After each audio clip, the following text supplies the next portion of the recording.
एक बहुत बढ़िया प्रश्न किसी ने पूछा है कि हमारे ही विश्वास को अंधविश्वास में बदलते देर नहीं लगती और विश्वास और अंधविश्वास में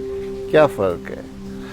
विश्वास पहले मैं कहूँगा जो हम अपने ऊपर लेके चलते हैं, जिसको आत्मविश्वास कहते हैं। एक लोगों पे विश्वास करके चलते हैं क्योंकि ये दुनिया पूरी विश्वास पे टिकी है, और एक हम ईश्वर पर विश्वास रख के चलते हैं जिसे हम भक्ति कहते हैं, जिसमें अपना अध्यात्म कहते हैं। अब जहाँ पर हमारा खुद का विश्वास अपने पर लड़खड़ा जाता है कि मेरे जीवन में ये नहीं हो रहा, मेरी किस्मत मेरा साथ नहीं दे रही, ईश्वर मुझे सहयोग नहीं दे रहे, वहाँ हम जब लड़खड़ा जाते हैं, शंका में चले जाते हैं, वहाँ हम फिर अपने ही इच्छाओं की पूर्ति के लिए, अपनी सुख शांति के लिए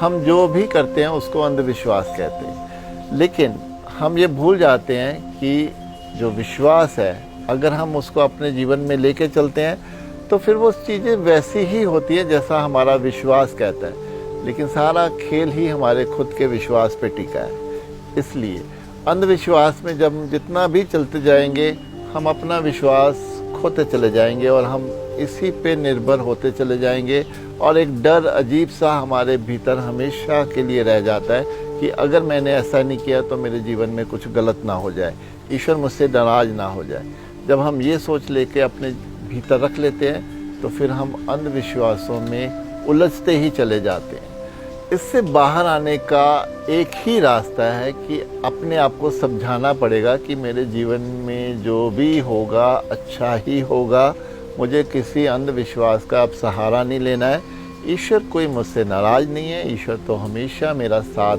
पहले भी देता रहा है और आगे भी देगा। एक बार हम थोड़ी हिम्मत करके, थोड़ा साहस करके इन सभी अंधविश्वासों को जब एकदम से छोड़ देते हैं और एक विश्वास अपने ईश्वर पर लेकर चलते हैं कि हो जाए जो होना है, मुझे कोई फ़र्क नहीं, वो मुझे संभालने वाला है, तो यकीन मानिए फिर यही अंधविश्वास विश्वास में बदलना शुरू हो जाता है।